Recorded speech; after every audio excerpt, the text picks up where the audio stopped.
السلام عليكم صديقاتي، كيفكن؟ شو أخباركن؟ طمنوني عنكن.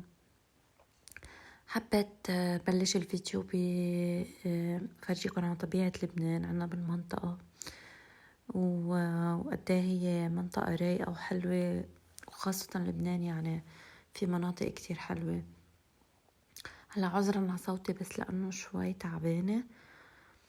هلا هون أول ما بلشت شغل بلشت إنه هنفر بالمكنسة الكهرباء لاستغلالا جاي الكهرباء، فخلصت كل الأمور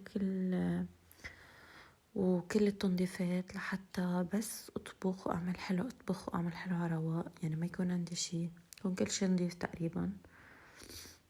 حتى خلصت التنظيف الغبرة وكل هالأمور.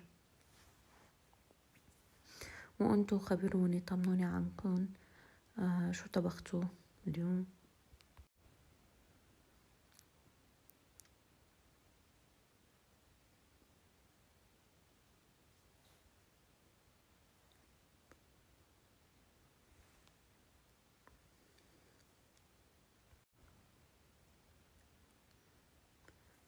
هلا هون المطبخ أنا مخلصيته كمان، ما كتير صور مشان ما يصير في تكرار بالموضوع. هلا بالنسبة لهون للمخلل أنا قلت لكم قبل بالفيديو اللي قبل إنه حاطة توم. في أكيد الواحد يستغنى عن التوم، مش ضروري الواحد يحط توم.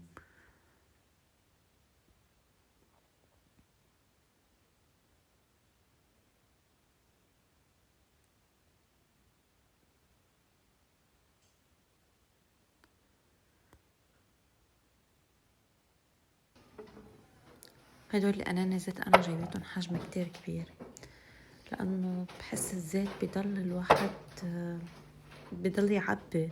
حتى هيدول بحس دغري بيفضوا عندي، فكرمالك جايبتهم لحجم أكبر حجم يعني موجود. هون بلشت بطبختي لليوم، طبخة كتير سريعة. هي اسمها الفهيد تاعنا بلبنان، ما بعرف عندكم مناطقكم شو بيقولوا لها. هي طبخة كتير سريعة، يعني دور الواحد بيقدر يعملها. عبارة عن فليفلة وبصل وفطر وصدر دجاج، كلهم منقطعهم شرايح. هلا الفليفلة لازم تكون ملونة، بس أنا بس عندي كان أخضر، فليفلة خضرة، فحطيت الموجود. هلا في عالم بتحط لها ذرة، في عالم بتحط لها يمكن بندورة، في عالم بتحط لها كتير قصص، بس أنا بحب يعني أعملها على طريقة، هيدي طريقة يعني. برجع بحط لها زيت قلي، وبحط تشكيلة بهارات. هلا تشكيلة البهارات هي عبارة عن ملعقة وسط، ملعقتين وسط بهار فاهيتا، وملعقة وسط بودرة بصل، ملعقة بودرة ثوم، بابريكا وبهار أبيض، كله نفس هلا هون على النار حاطة الدجاج على النار، والخضرة حاطيتهم ورا كرمال ما يتعرضوا ويستووا بسرعة. يعني بدي الدجاج يستوي أسرع. برجع آخر شي بس بعد بده شوي بخلط في الخضرة، لأن الخضرة طيبة تكون قرشتها فيها، يعني منا كتير مستوية بس دبلانة. وآخر شي بملح وبحط شوية صويا صوص. وآخر شي قبل ما أطفي تحتها بحط رشة جبنة موزاريلا. الجبنة اللي موجودة عندكم فيكم تحطوها. وفي عالم تعملها سندويشات مع صوص افوكا، فيكن تعملوها كيف ما بدكن. هون بلشت بطريقة كيك الشوكولا، كيك كتير بسيط كتير طيب.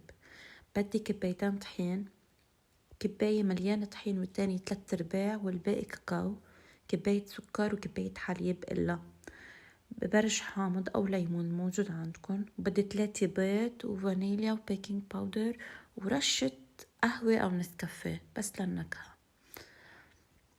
أول شي بخلط ال3 بيض مع الفانيليا والبرش الحامض، بخلطهم بس شوي، يعني بمزجهم بس كرمال زنخة البيض تنشال عندي. هلا أنا أوقات بحط برش برتقال أو ليمون، نحنا بنقله بلبنان، بس ما كان عندي حطت حامض، برش حامض. وبخفقهم شوي، برجع بس أخفقهم شوي، برجع بزيد السكر بخفقهم معاه.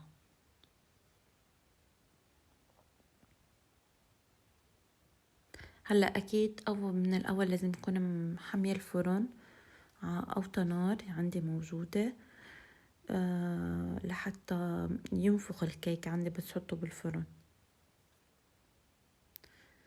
وهون بلشت زيد السكر واخفق معاه.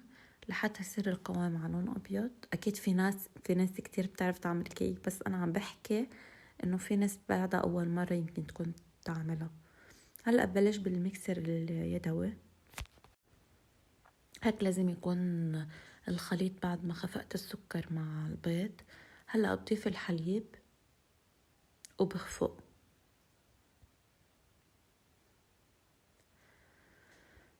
بس خلص من خفق الحليب بلش انخل المواد الجافة. هلا انا عملت غلط، نسكافيه حطوه مع المواد السائلة، انا حطيته مع الجافة بالمنخل وما كان ينخله لانه هو بيجي سميك النسكافيه، يعني ما بينخل.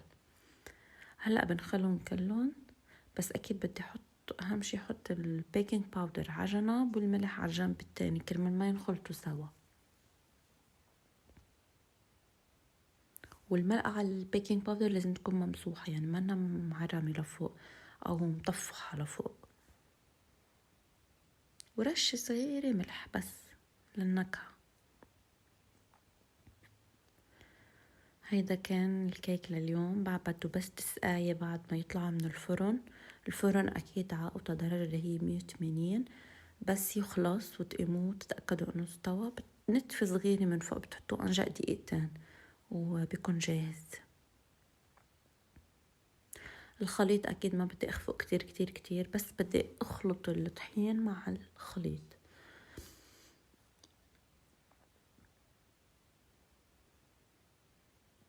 بتمنى منكم لاني بعدني جديدة على اليوتيوب تدعموني بلايك وبسبسكرايب وبشير لو سمحتوا، يعني بدي اعذبكم معي.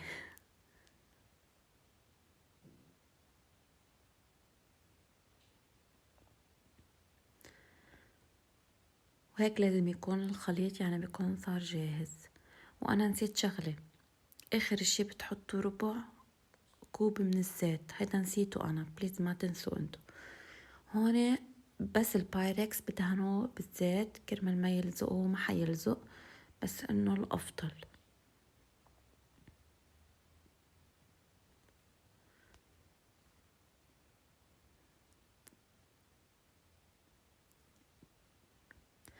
هلا قبل ما فوت الكيك على الفرن بخبطه كذا مرة، اكيد تكون شي تحت منه اذا ازاز كرمال الفقاعات الهيدي كلها تروح، لانه بصير منظره مطرحة طالع مطرحة نازل كرمال يكون كله متساوي الخليط.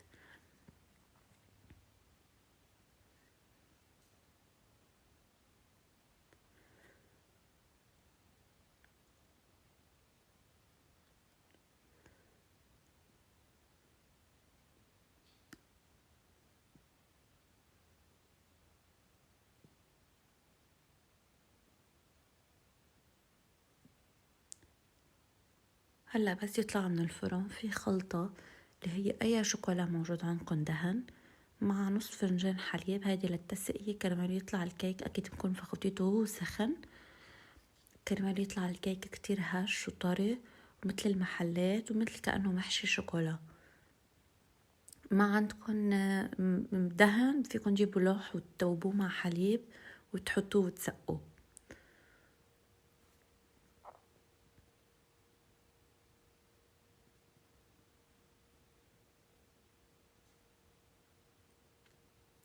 وهيدا كان فيديو اليوم، ان شاء الله يكون عجبكم ودعموني لحتى ان شاء الله ننزل فيديوهات اجمل واجمل. وبأمان الله حبيباتي.